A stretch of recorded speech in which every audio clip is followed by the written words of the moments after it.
Hello again. I'm going to show you some more old, weird and wonderful role-playing miniatures from the distant past. So like last time, I've got some more old miniatures from the 70s and 80s mostly, I think. I've dragged them out of my collection, based them all, varnished them all. In some cases I've repainted them. And yeah, just going to look through some of them today. Unlike the last batch, most of which were adventurers, I think most of these are going to be NPCs or monsters. Let's have a look what we've got. So, right at the front we've got another dwarf. Oh, once again, excuse the paint on my hands. I think this is probably a Hinchliff dwarf.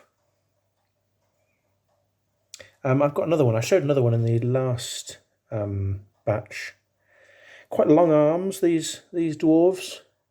They'd certainly be able to tie their shoelaces without bending over.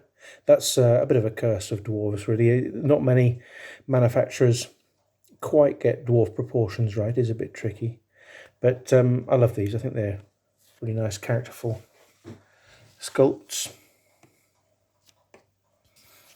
How best to do this? Shall I zoom in a bit like so? Let's go left to right a bit. So, we've got a horse here.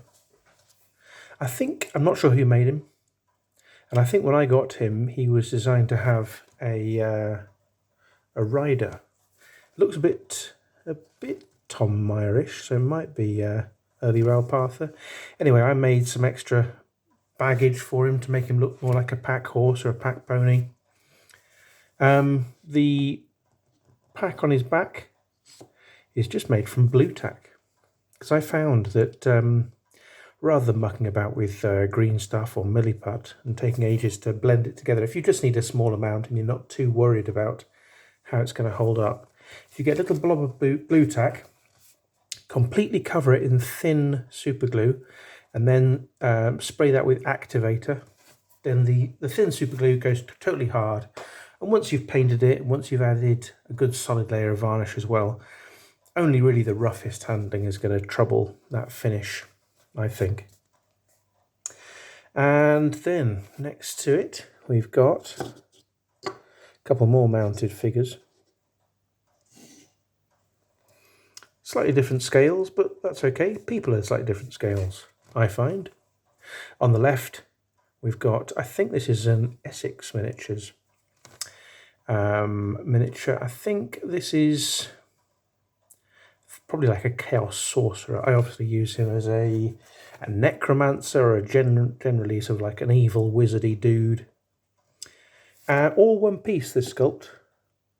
He comes complete, mounted as one complete casting, no separate horse, which I like. I like it a lot. He seems really well integrated with his mount, which mounted figures don't always. And next to him, a rather petite lady, a fine princess, and I've also got another, I think this is a minifigs figure, sort of nondescript medieval woman, and I've got the same figure as a walking figure, you know, not non-mounted, and I'm going to paint her up in exactly the same colours as this one. Works well if you need a sort of, a princess, or you know, a fancy mayor's wife or something like that. There we go. What else have we got?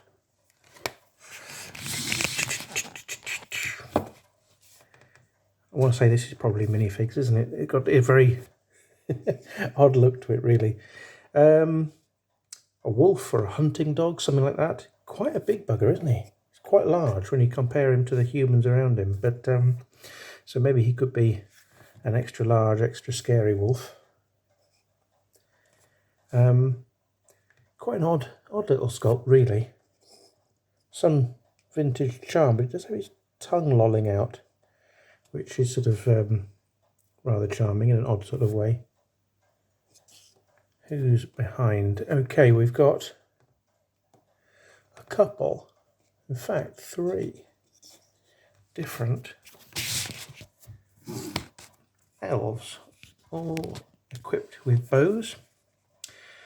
I don't know who made these. I figure one on the right might be minifigs, not sure. So we've got a couple of long bows and one recurve bow in the middle. And I don't know why, but I took the trouble to actually string this bow. I think I used the bristle from a plastic brush. I'm not sure it adds a great deal to the verisimilitude of the figure. And I seem to remember when I was gluing it on, I managed to get the bowstring to look nice and tight, as if he'd just loosed it. But for whatever reason, by the time he was painted, the bowstring looked rather baggy. So I can tell myself that we've caught him, you know, in the sort of nanosecond where his bowstring has already been twanged, the arrow has been loosed, and the bowstring is on its way back to being taut, but isn't quite there yet. But I'm not sure. I'm not sure adding the bowstring is ever really worth the bother, to be honest. But there you go. Who else have we got next? Aha. So behind, we've got some brigands. I'm going to be painting some more brigands up because I've got some more of these figures. No idea where these come from. They were rather nice little sculpts, actually. And I use them as a sort of family of brigands. Here's the matriarch, the mother of the clan, with a rather handsome tartan cloak. Maybe this is her oldest son. Maybe this is the youngster. He's armed with just a stone. He can throw a stone. And then we've got a chap with a scythe. And this bloke's got a club, but also a rather nasty head injury. And I think she's calling the shots, to be honest. Possibly she'll be last into combat, but she'll be giving the orders.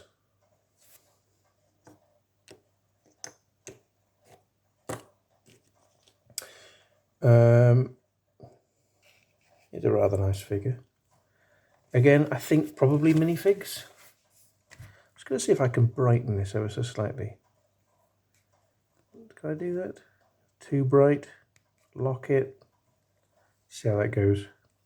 So I think this is probably minifigs. I think he was originally a bit of an artillery crew piece. He's probably kneeling down to apply some fire to an artillery piece, but I think he makes rather a good thief kneeling to pick a lock. And so I've painted him accordingly in dark colours. And he's got a little dagger on his back. Next to him, a rather beefy dwarf. Essex dwarf, I think. I found many years ago in a charity shop, I found a great big bag of Essex dwarves. And they have great character, they're lovely figures. A couple of the weapons, especially the bows, were very fragile and they would snap off if you looked at them too hard. But this is one of the more robust sculpts. You can still get these, I think, from Essex Miniatures. I imagine they're probably Bob Ollie sculpts. Yeah, pretty large, to be honest, compared to the rather slender thief there.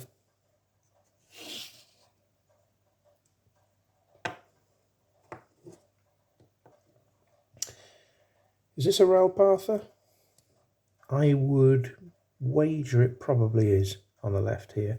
In fact, I think these are probably both Ralpartha figures of a similar vintage, probably late 70s, both of them. Rather good fighter here. Nice shield, and yeah, Snake Man with a club. I imagine the club might have, rather than a nail, it might have something like a serpent's tooth embedded in the end of it.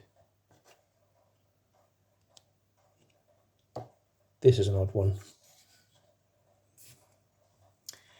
Now I think this might be from maybe Pendragon, possibly.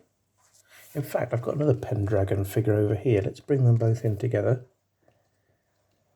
If these are Pendragon, I think they come from the same place. A werewolf and whatever this dude is. Sort of lobstery, crabbish type chap. Maybe an Umber Hulk. Maybe an off-brand Umber Hulk. He'd do the job, wouldn't he? Anyway, certainly not someone you'd care to meet in the depths of a dungeon. And yeah, rather nice and simple little werewolf. I think very often werewolves are quite large sculpts, and I don't think they particularly need to be. I think this is plenty big enough. Aha, right next, behind, currently lurking in blurry focus, let's bring him front and centre. This is an entirely unique owlbear. You won't see another owlbear like this, because this did not start life as an owlbear. This used to be a sort of schoolboy recast of a minifig's Mythical Earth Bjorn, like Bearman, from the early 70s. And I had a bunch of these. I bought a friend of a friend's old collection of lead from the 70s. And among it were, I think, maybe 18 of these bears. And they were clearly probably cast in plaster, you know, with lead many, many years ago. And some of them were not particularly great casts. I've got some originals of that that Bjorn sculpt, and these are not quite the ticket. But I didn't feel too bad chopping at least one of them up. So I chopped off his snout, sanded his face down, removed his ears, and then used a bit of plastic sprue. I gave him a beak and a tail, and I was basing this on the original artwork for the owlbear from, you know, the first edition Monster Manual. And this is not far off. He probably ought to have a sort of bowl haircut for some reason. I think the original plastic Hong Kong toy that Gary Gygax based him on had that, and probably because he was meant to be a Japanese kappa or Chinese, you know, a Far Eastern folklore figure. But anyway, I think this fits the bill. He does unfortunately not look particularly scary. He looks rather frightened, in fact. But perhaps that's just him lulling you into a false sense of security before he rips your lungs out. Another brace of figures behind. Two tall chaps. A couple of tree men. Ents, really. I think these are both from minifigs, and I think the one on the right is probably from the Middle Earth or Mythical Earth range, and I probably represents Treebeard or one of the other Ents. And I think the one on the left is from the Valley of the Four Winds range, which is a sort of more generic fantasy range with all sorts of things in it. But I quite like these. I quite like these as a pair, actually. And if you read The Lord of the Rings, the Ents are described as having quite a bit of variety, you know. Some of them are more human and some of them are more tree, and you can't always tell where the line is drawn between tree man and tree. This guy is obviously a little bit less human, perhaps a bit less friendly. And yeah, I think they both have great character. I love them. Tiny in comparison to more modern tree man sculpts, but I think I love them. I think they're really good. They're quite a challenge to paint. This guy, I think, is actually missing two hands, but I don't think that particularly matters too much. It makes him more tree-like. And his face was a bit difficult. He obviously had these two holes in the front, which I've decided were his eyes, but I've sort of made a bit of effort to suggest a nose and a mouth, but I'm not sure entirely were definitely there in the original sculpt. Okay. And who's next? Ah, here we are. a Minotaur, a very shiny Minotaur. I think this is an Asgard miniatures sculpt. So Asgard being the predecessor to Citadel Miniatures, I think owned by Brian Ansell. This figure I think you can probably still buy from a company that still makes Asgard miniatures. And it's rather fine. He's carrying a hammer. It won't have escaped your notice that he's got no clothes on. Well, why bother? If you live alone in a labyrinth and the only visitors you get aren't going to go and escape and tell anyone, then why stand on ceremony? May as well just live with comfort in mind. That's my rationale anyway. Okay, who's next? This is one of my favourite figures. This is Clough. Clough the Troll. Well, so I spell Clough, C-L-U-F-F. He's actually a minifigs giant from their Mythical Earth range. I think from 1973. I think this maybe precedes Dungeons and Dragons completely. Anyway, yeah, he was originally meant to be a giant, but he's really ogre size. So I tend to use him as an NPC, a sort of lawful ogre, a non-combatant ogre, but he's useful to have as a bit of muscle. And the reason I call him Clough is because I think, oh, hang on, I've locked it, haven't I? So I think I've locked the focus. Anyway, you can see him clearly enough. I think he bears a resemblance to Brian Clough, the old football manager. Possibly carrying a little bit of extra timber, but yeah, it's definitely there. Brian Clough. Who's next? Here we are. There's a miniature company I really like. I think they're probably most famous for making some Asterix figures a long time ago. Admins miniatures. I've got some Admins goblins somewhere to paint up. They're very distinctive. They have a bit of a plasticine quality to them. Quite bulbous, often quite big feet, smooth textures always. They look a little bit like something from Trumpton, if you're old enough to remember Trumpton. And this, of course, is a thief. Got his cloak, stripy top, pair of jeans. I like him very much. There's no other miniature in my collection quite like him. Very, very simple sculpt, but full of character. I think this might be Admins as well. I'm not certain about that. I'm happy to be corrected. Is that Admins? Not sure. What will I use it as? A skeleton maybe? Maybe a zombie or a ghoul? Something undead anyway. Very simple. Rather unsettling. And yeah, a couple more denizens of the underworld. What have we got here? I have a feeling this one is probably minifigs. Not sure about the other. Both demonic winged types with slightly different aspects. All sorts of things you could run these as.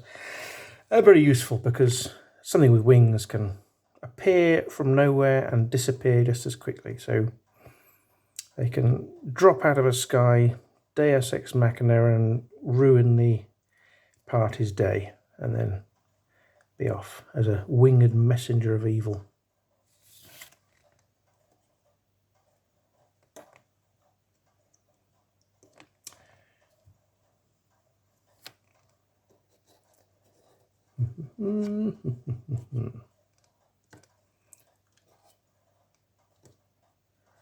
Some generic NPCs here. Perhaps some town guard types or some henchmen. A torchbearer, always useful. Rather under-equipped.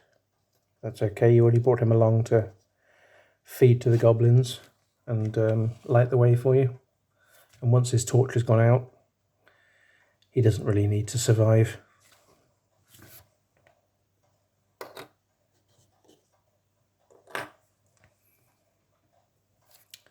And what the heck is this? Your guess is as good as mine. I'm feeling that this is another Pendragon miniature. I could be entirely wrong about that. What is it?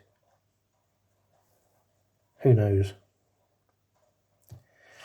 But, yep, there he is. There's not much to be said about him, is there? I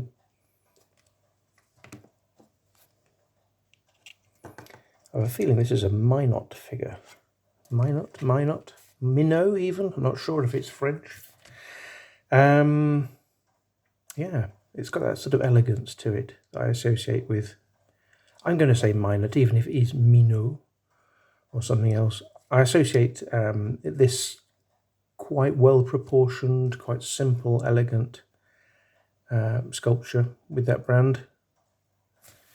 He's sort of a caveman, but he can be a wild man, a hermit, or a barbarian. Who knows?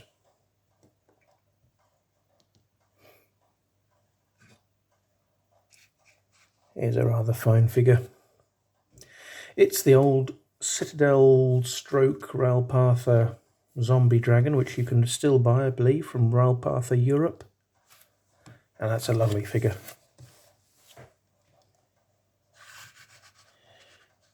Rotting to bits. Barely held together by arcane magic. Got a sort of decrepit majesty to it. And this is something I think is missing from modern sculpts, at least in my opinion, is that this look, it's not huge, it's not particularly imposing, it's not in the most dynamic pose, but it has a creepiness to it. It has a sort of lurking, dangerous quality to it in that pose, which I really like. It's understated, the way it's dragging its belly along the ground. Maybe that claw is up there ready to strike, or maybe it's just not strong enough to stand on. It looks like it's about to fall apart, but perhaps it'll completely kill all of you first. I love it. I think it's a fantastic sculpt. And then behind it, let me readjust my camera for the colossal size of this chap. Let's see if we can fit him all in the frame and be in focus. There we are, just about. Trying to wobble too much. This is a bit of a curio. It's plastic. It was